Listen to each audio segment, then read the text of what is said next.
ফিরে দেখা, খাল পরিচ্ছন্নতা ও বৃক্ষরোপণে ইশরাক হোসেনের উদ্যোগ।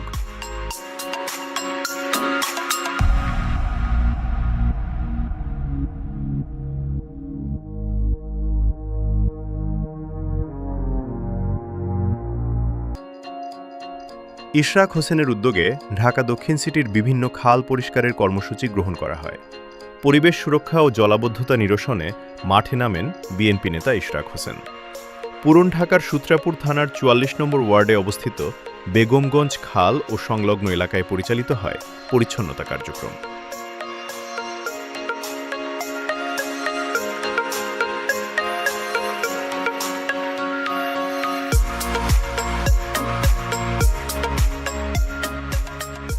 খাল থেকে ময়লা আবর্জনা অপসারণের পাশাপাশি এলাকায় কীটনাশক স্প্রে করা হয়, যাতে ডেঙ্গু ও অন্যান্য মশাবাহিত রোগের ঝুঁকি কমানো যায়।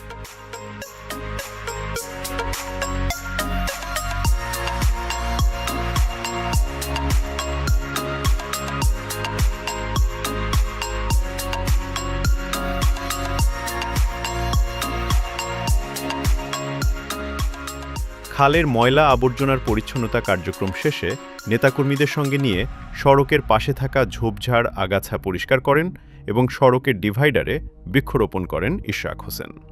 এ সময় তিনি জানান, নাগরিক সচেতনতা ও দলীয় উদ্যোগ একসঙ্গে কাজ করলে একটি পরিচ্ছন্ন ও বাসযোগ্য নগর গড়ে তোলা সম্ভব।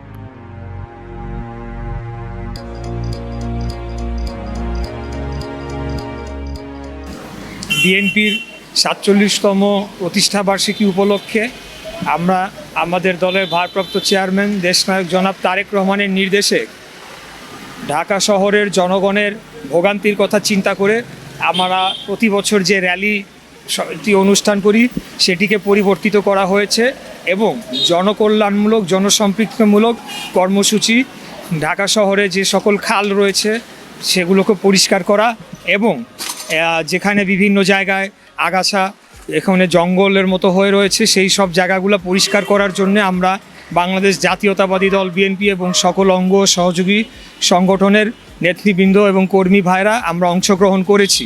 তারই পরিপ্রেক্ষিতে আজকে আমরা সূত্রাপুর থানার অধীনস্থ বেগমগঞ্জ খাল যেটি রয়েছে সেই খালটি আমরা পরিষ্কার পরিচ্ছন্ন করার উদ্যোগ নিয়েছি। সেখানে খুবই একটি অস্বাস্থ্যকর এবং নোংরা পরিবেশ বজায় ছিল, যেখানে যার কারণে আশেপাশের যারা বাসিন্দারা তারা অত্যন্ত ভোগান্তিতে পড়েছিল। এর বাইরে সেই খালে মশার প্রজনন হয়ে বিভিন্ন ধরনের জীবাণুবাহিত যে রোগ রয়েছে সেগুলো ছড়িয়ে পড়ছিল। তো আমরা আজকে আমাদের প্রতিষ্ঠাবার্ষিকীকে উদযাপন করার লক্ষ্যে এবং জনগণকে এটি বোঝানোর জন্য যে আমরা জনকল্যাণের রাজনীতি করি এবং আমরা আজীবন জনকল্যাণের রাজনীতি করে যাব, সেজন্য আমরা নিজেরাই এই সমস্ত খাল এবং বিভিন্ন যে সকল জায়গার পরিষ্কার পরিচ্ছন্ন করা দরকার সেগুলোকে আমরা পরিষ্কার করেছি এবং আমাদের এই কার্যক্রম চলমান থাকবে, অব্যাহত থাকবে। আমাদের প্রতিটি নেতাকর্মীকে নির্দেশ দেওয়া হয়েছে তারা যাতে দ্রুততম সময়ে এই খালগুলো পরিষ্কার করে এবং এখানে বসবাসের উপযোগী করে তোলে। সিটি কর্পোরেশনের যারা শ্রমিক কর্মচারী ইউনিয়ন রয়েছে তাদেরকে আমরা সম্পূর্ণরূপে সহযোগিতা করছি এবং আমরা সেটি করে যাব এবং পরবর্তীতে আমাদের এই কার্যক্রমের যে অগ্রগতি সেটি সম্পর্কেও আমরা ফলো আপ করব।